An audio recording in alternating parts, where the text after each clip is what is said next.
যদি কোনোদিন ধরেন আজকে থেকে 30 বছর পরে রেশনের চাল বন্ধ করে দিল,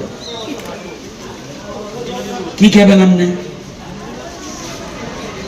আপনাদের ৭৭,২৫১ জন লোক আছেন, আপনাদের প্রতি বছর 2বার খান 3বার খান মিলে ১৬,০৫১ মেট্রিক টন চাল লাগবে।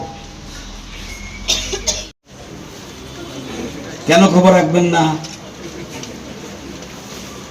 আমরা কোনো প্রবলেম হলে দেখুন, আমরা এখনই মানুষ কষ্ট পাইতেছি, সংখ্যা রাখতেইব। আমাদের আপনাদের অমরপুর